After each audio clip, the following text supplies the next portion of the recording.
pues continuando con los sagrados estudios, venía referenciando de los comentarios y de las charlas anteriores la importancia comercial, científica y técnica que manejan precisamente todo el tema de las telecomunicaciones, justamente el tema de la inducción.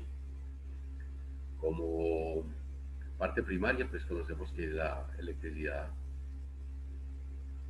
muy especialmente la corriente alterna, se maneja a nivel mundial. Se ha intentado y se han hecho avances en transmitir corriente continua, pero todavía no se logra la eficiencia que se quisiera, como el sueño de Edison toda la vida. Por el momento seguimos con el modelo Tesla, con la palabra generación. Nuestro país pues ha trabajado mucho rato con la generación desde las hidroeléctricas. También hay térmicas para casos ocasionales y momentos de crisis del agua, pero no son muchas.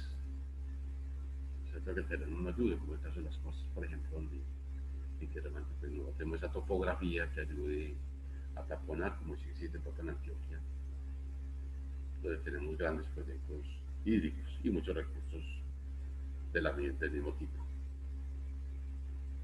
Entonces les compartí hace un ratico un trabajo que llamo precisamente La Guerra de las Corrientes. Ojalá que lo vean, lo compartan. Es un tema de eterna actualidad, desde el punto de vista visionario, desde el punto de vista financiero y desde el punto de vista técnico. Precisamente la guerra, porque en eso se convirtió, la guerra entre Tesla y, y Edison. Es muy interesante, ojalá que le saquen el ratico para que lo vean, lo analicen, lo estudien. Tiene fundamentos muy clásicos.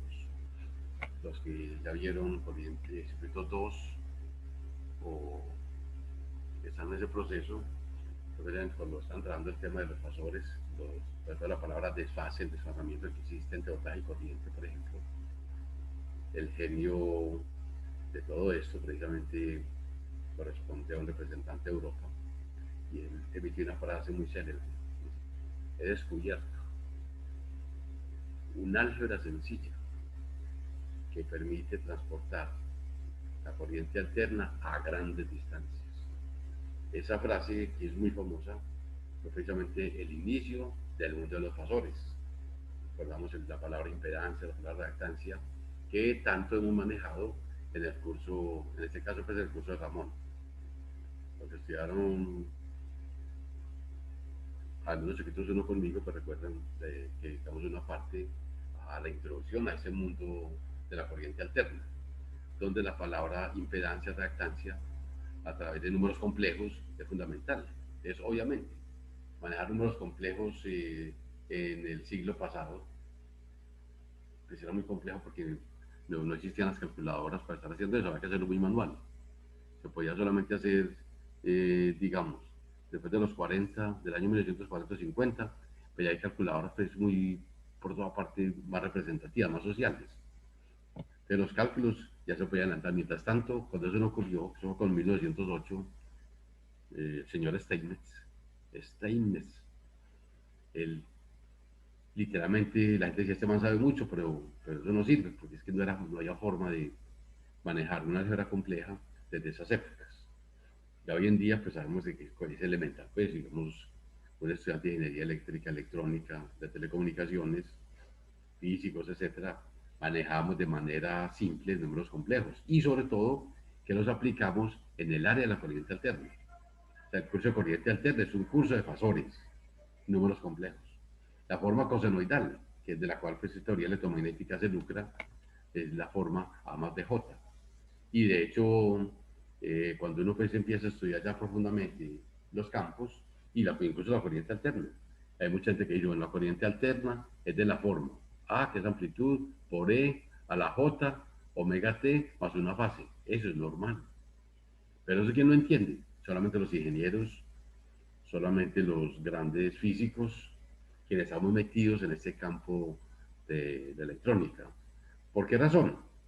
Porque recordemos que es el teorema de Euler, lo llamamos teorema de Euler, que dice que E a la jx es igual a coseno de x más j seno de x.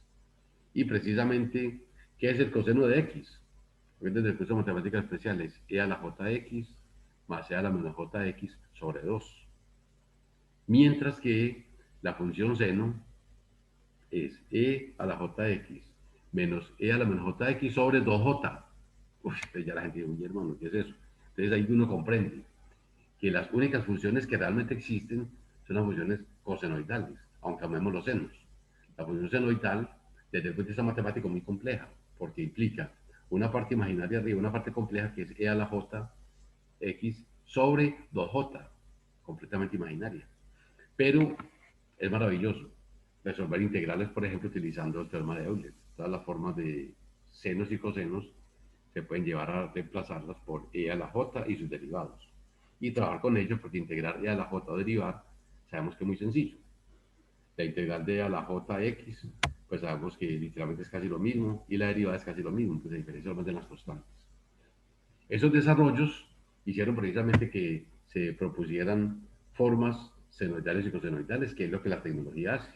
En una represa es el trabajo. Por ejemplo, en Medellín tenemos que la corriente alterna de carácter residencial, ¿qué forma tiene? Tiene 120 raíz de 2, es que ahí viene el factor de eficaz.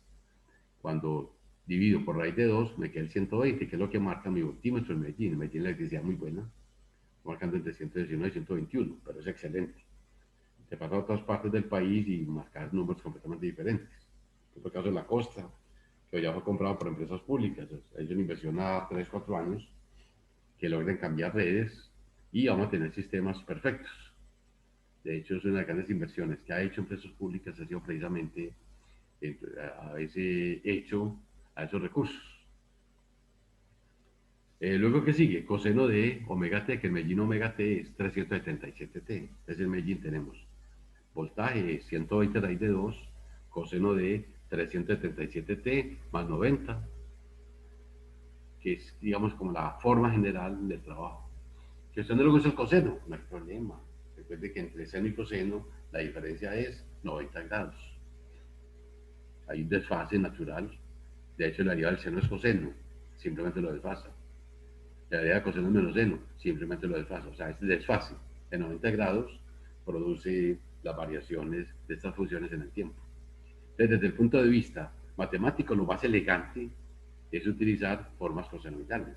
Pues de hecho, yo siempre en mis cursos de matemáticas especiales o mis publicaciones, siempre trabajo todos los campos desde coseno. No faltan pues todavía algunos que trabajan con seno, recordando que les dije que el desfase es de 90 grados, pero eso que no es significativo, pero coseno sería la función ideal para trabajar. Entonces vamos a partir desde el concepto de vector de Poynting y les vuelvo a recordar las cositas que necesitamos. Termina esa jornada, en el curso del día, los que quieran, voy a colocar un problema de los mismos que vamos a trabajar y el que lo quiera hacer, le hago un reconocimiento para el próximo quiz. Ahí les coloco las condiciones, pero es un ejercicio sencillo, muy similar a lo que vamos a hacer. ¿Dónde está la base de esto? En dos cosas. Primero está en esta ley. Voy a marcar los elementos que necesitamos tener en cuenta. Primero es recordar esta ley, que ya le habíamos dicho la deducción. Entonces, en la charla anterior cogimos la palabra flujo, si ya recuerdan, de que venía de la ley de Lenz. Santiago ya llegó, damos la bienvenida. Desde esta parte logramos trabajar que el voltaje inducido o simplemente la fuerza electromotriz, sabenlo ahí, era E por dL, y que después de aplicar el teorema de Stokes logramos tener lo que haya, que el rotacional del campo eléctrico, que es la tercera cosita, es igual a menos de B de T. Puede que ese término lo logramos introducir aprovechando que eran cantidades linealmente independientes. Y que antes de haber hecho eso, nos tocó mirar, luego le recuerdo acá porque necesito ese dato, necesito, nosotros tenemos el vector de Poynting acá, necesitos, un segundito. Bueno, no sé si lo tiene, no lo veo aquí a la mano, está aquí en estos pedacitos. Listo, por aquí está, miro acá. Recuerden, detalle importante, Sí. el término intensidad, Ajá. que tengo la deducción.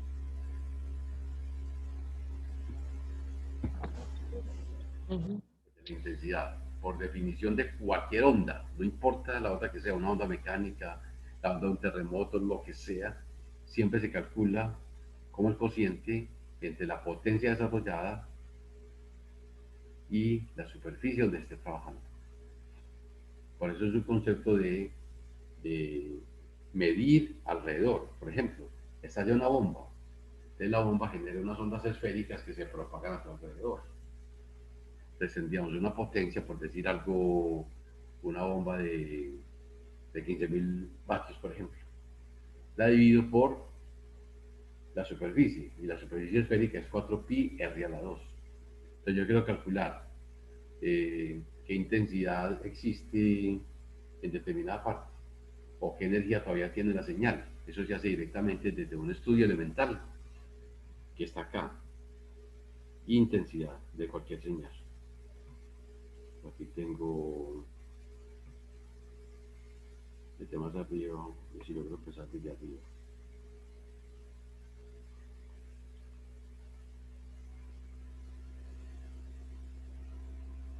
Esto no es el espectro. Bueno, ya, eso ya lo habíamos hablado. Listo, avanzar un poquitico. Listo. La polarización ya la hablamos. Quería tocar en especial el tema del espectro, también ya conocemos algo, ya saben mucho de eso. El índice de reflexión también ya lo tenemos calculado. Listo, acá, este tema que necesita mirar. Siempre que hablemos de intensidad de ondas electromagnéticas, necesitamos tener en la cabeza la palabra vector de Poynting. Vayan siempre la mano. Como ingenieros del área de las telecomunicaciones van a tener medidores de campo, van a tener equipos que van a detectar todo el tiempo y de hecho hay que hacerlo. Hay que estar censando si la señal está llegando a la población o no.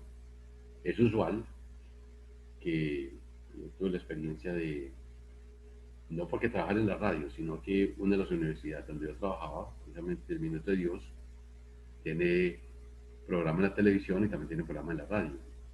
Yo tomé durante varios años la franja de 1 a 4 los lunes en un programa para el departamento de Antioquia que se llamaba Ciencia y Tecnología con Don Juan. Y lo hacía con un ingeniero que había sido estudiante mío de otra universidad, pero ya del área de telecomunicaciones.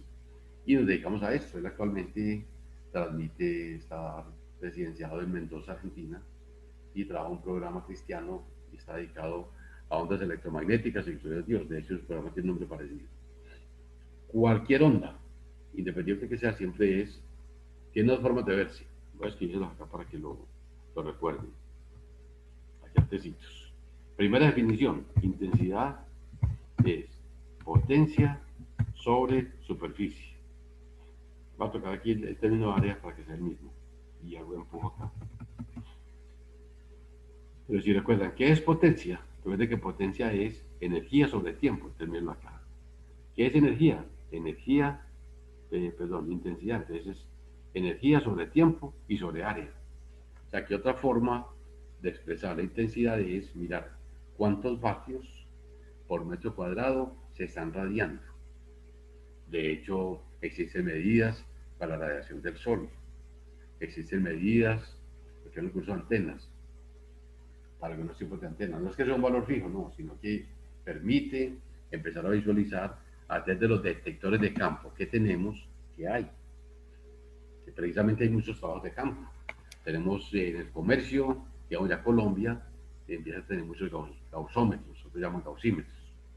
En Colombia tenemos medidores de campo sin ningún problema. De hecho, la Antioquia, por ejemplo, tiene medidores de campo y los alquila. Les hace aquí 10 años largos era muy escaso en el medio este tipo de cosas porque la normativa existía, pero no se había aplicado. Entonces cualquier empresa sabía que tenía una antena que no debería tener al lado de los usuarios porque generaba, pongamos, un campo eléctrico superior a 3 metros, a 3 voltios sobre metro. Pero no había medidores de campo y les interesaba. Entonces, comunidades como la Antioquia tienen algunos medidores. de ese cuando se alquilaban. Los que manejan la parte de la aeronáutica civil, todos los sistemas de comunicaciones, sí son muy sensibles. Claro, sí, yo sí, llevo 300 personas arriba en el aire, yo ahí no puedo cometer errores. Necesitamos sensores todo el tiempo, necesitamos equipos de alta tecnología. Entonces, cuando se daña un sensor de estos, un equipo que mide, hay que mandarlo directamente a Estados Unidos y esperar turno. Quizá un mes, 2 meses, no sé cuánto se demore. Mientras tanto, alquilar un equipo, cuyo costo era por hora, por decir algo, $80. Esos son costos muy altos para una compañía y eran necesarios, porque necesitamos estar censando. Siempre la palabra mágica es intensidad. Listo. Recordemos que energía la damos en Julius. En ese caso, utilicé la para el área en vez de Surface, que es ese. Listo. Y si el sistema es omnidireccional, esto se lo subrayo.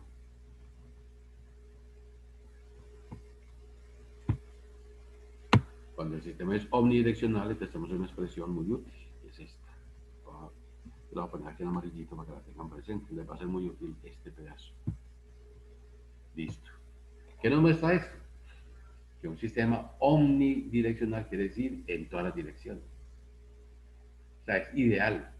Si yo estoy dentro de la ciudad, tener sistemas que radien ondas electromagnéticas, sea de televisión, sea de radio o simplemente comunicación entre amigos, de tal manera que radie en todas las direcciones. O sea, mis amigos pueden estar en Belén, pueden estar en Manrique, pueden estar hacia Envigado. Si radia en todas las direcciones no hay problema. Pero ¿dónde sí está el problema? Por ejemplo, las grandes antenas de televisión no están en la ciudad. Sino que hay que montarlas, por ejemplo, en Santa Elena, hay que montarlas en el cerro del Padre Amaya, allá en San Félix. Entonces, observamos lo de siempre. Si estoy arriba en San Félix, pues digamos que Medellín no está en San Félix. O sea, la parte frontal sí está, pero la parte de atrás no. Entonces hay que empezar a hacer antenas donde el sistema ya no sea omnidireccional, sino que yo ya voy a radiar solamente en 180 grados. Entonces, en vez de ser 4 pi R2, estaría radiando como 2 pi R2, que es media esfera. Eso es muy importante para el caso de las energías. No se pueden perder energías. Entonces, hoy en día, pues, se ha avanzado mucho. Hay mucha plata invertida, entonces también avanza. Entonces, recuerden esta expresión. Listo. Pero ya vienen algunos sistemas. Bueno, también desde el punto de ondas electromagnéticas, hay algo muy importante. Desde los cursos de, de Ramón y míos, estas, se los hago acá solamente, puede que no sea tan importante, pero es muy fundamental lo que voy a decir. La energía almacenada en un capacitor, recordemos qué es energía, recordemos definiciones.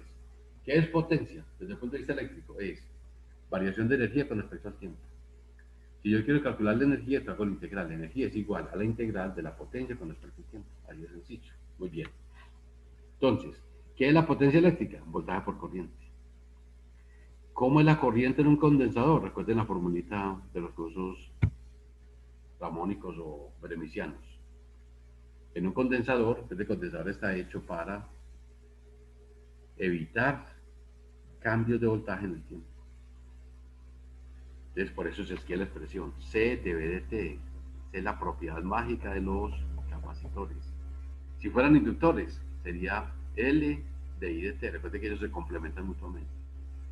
Si miran acá de T y de T se elimina, entonces queda una constante que sale y nos queda el voltaje con respecto al voltaje. Esa integral pues es inmediata. Le sumamos uno al exponente y vemos por lo mismo.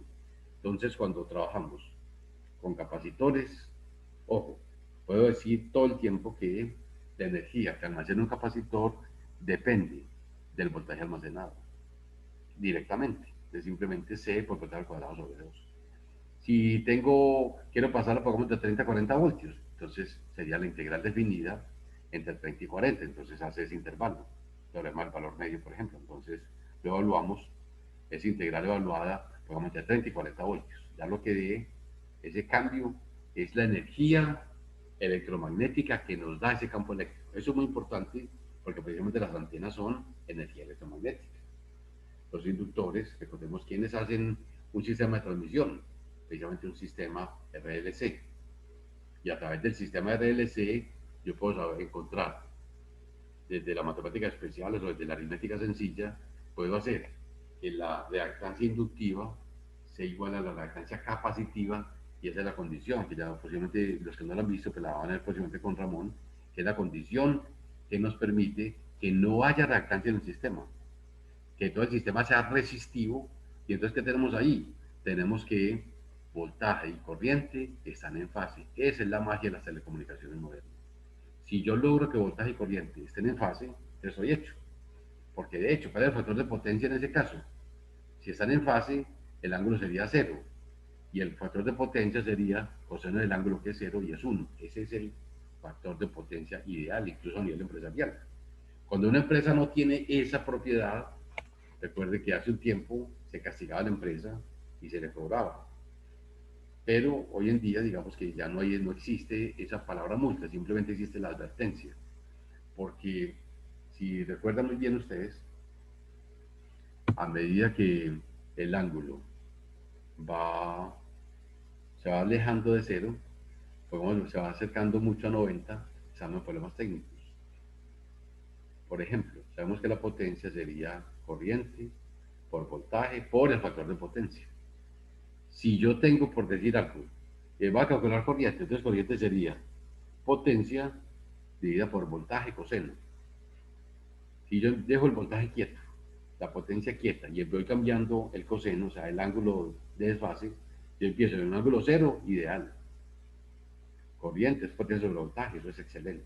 Pero, si yo en vez de tener coseno de cero, tengo por ejemplo coseno de 20 grados, si se hace la adición, pongamos que el coseno de 20 es 0,2, ustedes lo pueden hacer, da 0,2, pues sería eso, dividido por 0,2, ya va a aumentar 5 veces la necesidad de la corriente. Eso significa técnicamente que yo, si yo tenía un alambre para mi empresa, de este grosor, por ejemplo, un alambre, por decir algo, un cero, un doble cero, te va a necesitar un alambre, por ejemplo, un triple cero, o hasta más. ¿Por qué? Porque después de que a medida que voy poniéndole más corriente a un alambre, te necesito darle más grosor. Eso es muy costoso y además muy peligroso. Cuando usted vaya en Europa se darán cuenta de algo. Los europeos no traen con 110 voltios. En Europa todo se conecta a 230 voltios. Eso hace que la corriente sea menor. Es de que potencia es corriente por voltaje. Entonces corriente será potencia sobre voltaje. Mientras más alto el voltaje, menor la corriente, menos peligro. Vuelvo y recuerdo los que estuvieron conmigo en los cursos de circuitos, la importancia de recordar 5 miliamperios, dan cosquillas, no hay problema, 10 miliamperios, dan cosquillotas. Pero cuando voy llegando a los 30 miliamperios, yo cojo un alambre y mi mano se cierra. Pero pierdo la capacidad voluntaria de hacer esto. Ya empiezo a tener esto. A medida que va aumentando los miliamperios, mi lengua se va pegando. Y si siguen aumentando, mi corazón empieza a presentar efectos de fibrilosis ventricular. Y ya si tengo 100, 110, es muy probable que en 2 minutos ya no pueda seguir disfrutando del curso de teoría electromagnética. De forma idéntica, se hace la misma relación para mirar un inductor. Yo puedo encontrar un inductor, la respuesta sería simplemente L, o sea, la inductancia, por corriente al cuadrado sobre 2. Es un dato para que tengamos ahí muy presentes. ¿Qué es importante recordar? Si recuerdan de los cursos, incluso de física 2, un capacitor de caras planas se puede calcular a través de esta expresión, que tiene en cuenta la superficie y la distancia entre las placas.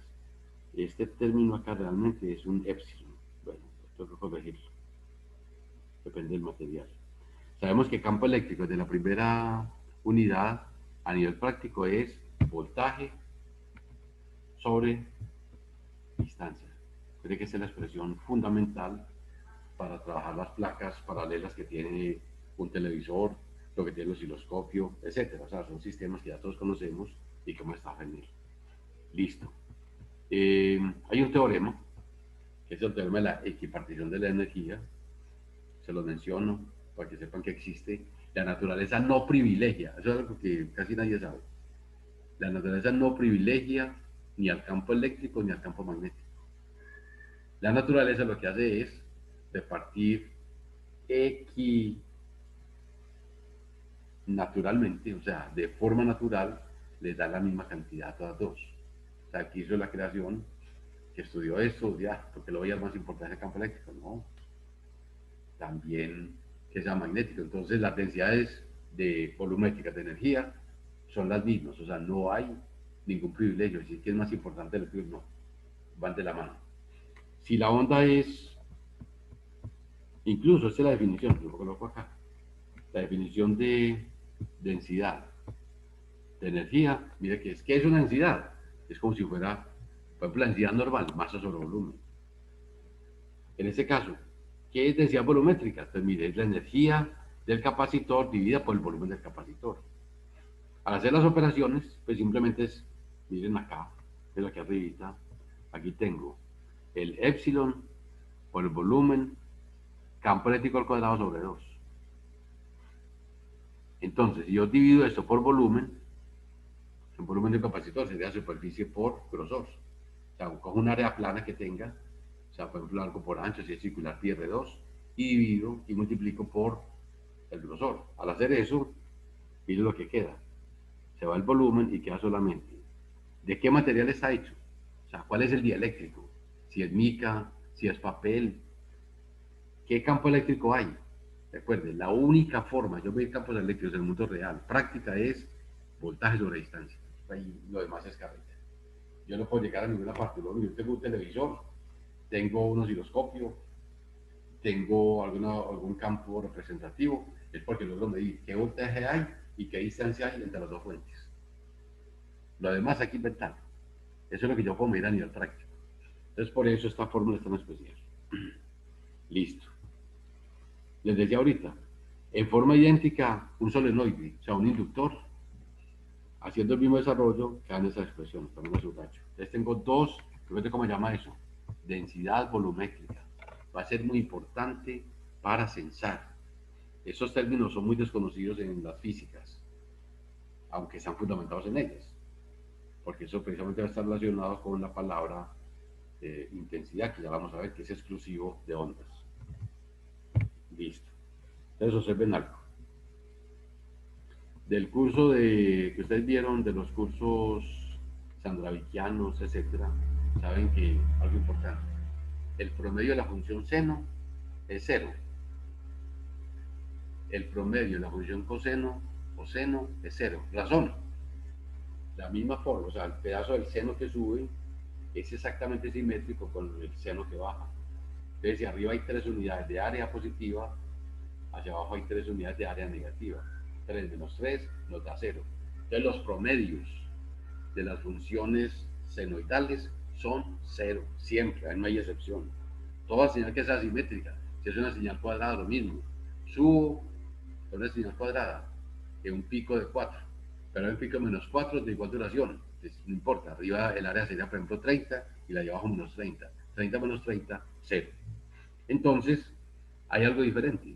El promedio del seno al cuadrado equivale al promedio del coseno al cuadrado y eso da un medio. ¿De dónde sale eso? Recuerden la función del ángulo doble. El coseno de 2x, a los que se les olvidó, pues ¿de qué es coseno de 2x? Es coseno al cuadrado de x menos seno al cuadrado de x. ¿Correcto? Reemplacemos el coseno en función del seno, o viceversa. Pongamos el seno al cuadrado. Entonces nos quedaría, un segundito por favor.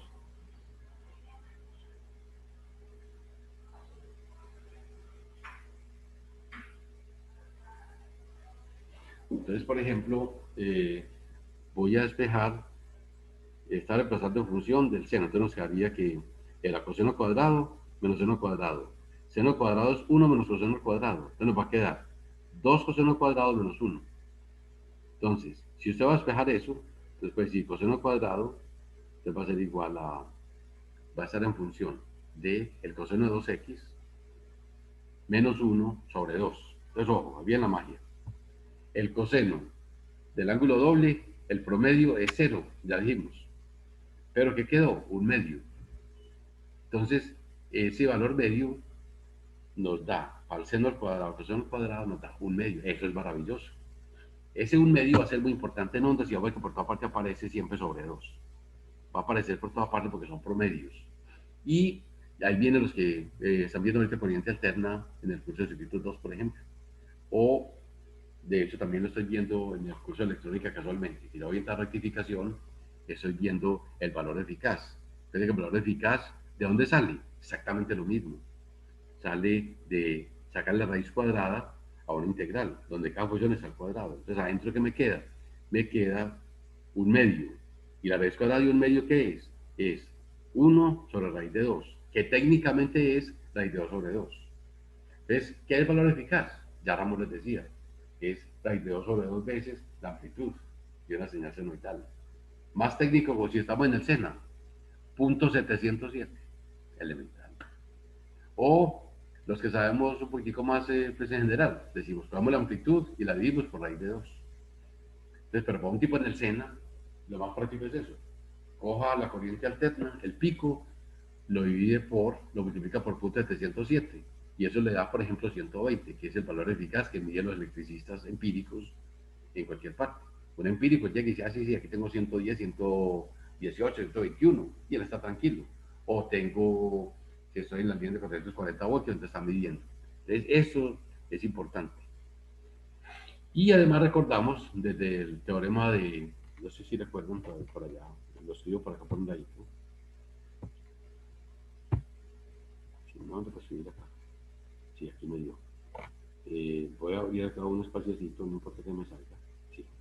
Y es el siguiente. Desde la ley de Lorentz, recuerden que la carga por el campo eléctrico más,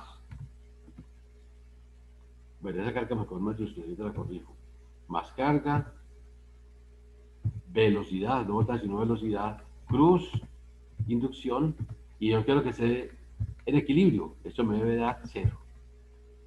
Si eso es cierto, pues yo puedo escribir que el campo eléctrico en el equilibrio va a ser igual a qué. Digo que todo, este menos lo escribo acá por rapidez. Es igual a menos B cruz B. Pero si quiero ser elegante, lo escribo de otra manera. Puedo escribirlo B cruz B. Esta es una belleza. Esta relación desde la fuerza de Lorentz, la subrayo, nos permite la otra magia importante. Recuerden, el producto vectorial es anticonmutativo, entonces lo invierto simplemente. Si estoy con una onda que se propaga en el vacío, entonces tengo algo representativo. Yo puedo escribir entonces, recordemos, vamos a ver ahorita, desde el teorema de Poynting, vamos a ver que B por V, o sea, inducción por velocidad, genera un vector perpendicular a todas dos que se llama campo eléctrico. Es una cosa maravillosa. Vamos a ver precisamente que el vector de Poynting nos dice que la energía eléctrica se propaga en la dirección de E cruz B. Eso es maravilloso. O sea que los vectores E, B grande y B pequeña son generadores del espacio R3. O sea, son vectores linealmente independientes. Y vuelvo a repetir esa nota. La dirección de propagación de la energía electromagnética se da haciendo el producto cruz entre el campo eléctrico y el campo magnético. Ese nos dice hacia dónde va. Eso es maravilloso. Eso es algo que es portentoso porque esto es lo que nos fundamenta todos los sistemas de radiación, donde sale precisamente la parte de antenas. Si estamos en el vacío, entonces yo puedo escribir que E es igual a B, C. Eso es maravilloso. Y precisamente en esta relación tan importante, porque ¿con qué nosotros nos defendemos? Nos defendemos básicamente con ondas electromagnéticas propagándose en el aire o en el vacío.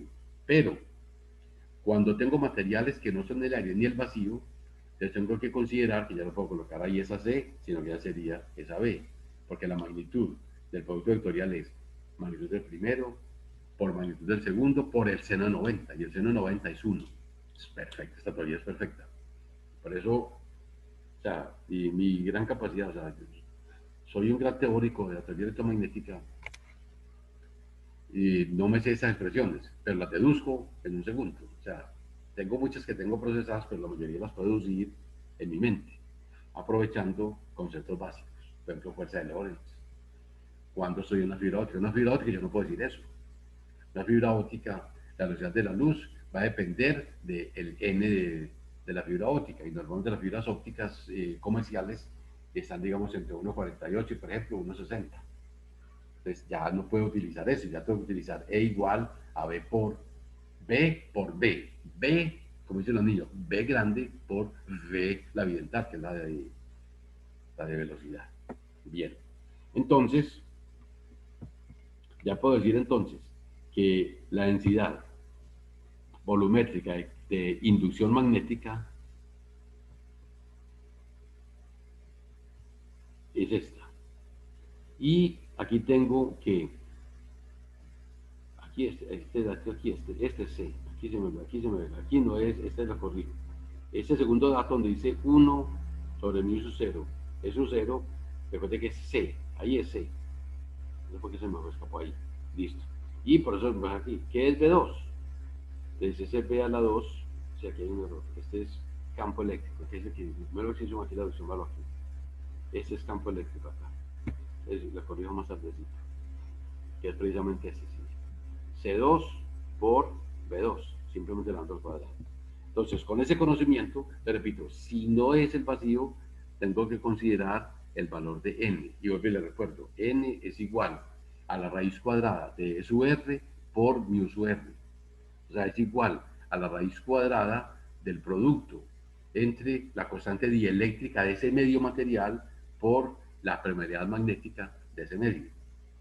Les decía, la evolución técnica es que las constantes dieléctricas son muy bajitas. Y para muchos materiales que son muy buenos para trabajar el mundo de las ondas electromagnéticas, los mu sub r están por lados de 1, 1,2, 1,5. Cuando es ya el orden de las máquinas, pues obviamente ya no está haciendo transmisión eléctrica, ya necesito otro tipo de cosas, entonces ya tengo mis URs muy altos, que son los que van a amplificar los campos magnéticos. Entonces esas consideraciones entonces nos van a permitir entonces volver otra vez acá. Entonces desde el punto de vista matemático, la intensidad sería entonces, mírenlo acá, en el vacío, en el aire, mire que advierto mucho, es un 0 por C por campo eléctrico al cuadrado. Y ya sé que el campo eléctrico está íntimamente relacionado con el campo magnético a través de esta expresión. O sea, la inducción magnética es E sobre C. O sea, yo puedo perfectamente medir, cambiar este campo eléctrico, esta amplitud por el otro. Pero, ojo, aquí viene algo importante. Si yo estoy en un medio que no sea ese, entonces aquí colocaría epsilon por B. Ojo, epsilon por B. Listo. Y advierto algo más, y muy representativo. Si yo voy a calcular el promedio de ese vector, para poder calcular el vector de Poynting promedio, usted recuerde que el promedio de una onda senoidal es la amplitud al cuadrado por el seno al cuadrado. Pero el promedio del seno al cuadrado es un medio, lo acabamos de decir. Ese dato es fundamental. O sea, no sales, sí, o sea, para los ingenieros nos es muy fácil. Ya vuelvo y coloco acá. Promedio del coseno del seno es 0, pero el promedio de un coseno al cuadrado, mire que es un medio. Ahí sale el proyecto de valor eficaz de los cursos de Ramón, los cursos míos y todos esos cursos que todos manejamos. Entonces es muy importante recordar eso. Entonces ya pueden tener ahí que la intensidad promedio de un vector de la energía electromagnética, entonces será E sub 0 por C, E a la 2 sobre 2. Porque aquí no coge a la 2, sino que coge la amplitud. O sea, yo no me voy a poner a medir pedazo por pedacito, a ver qué pasa. Yo mido en una cuadra que son corrientes. Entonces ese dato lo tenemos ahí presentes. Bueno, paramos otros 4 minuticos. 4 minuticos. Otro desayunito bien rico de emergencia. Seguimos fieles nosotros 4. Unos compañeros que nunca volví a ver. Bueno, Larios, Cristian, sí lo coge el día cada rato, el hermano se comunica y está muy cercano a muchos de ustedes, entonces él se desatrasa y pues, con él tengo más comunicación. Demás compañeros sí los tengo perdidos en este momento. Entonces descansemos con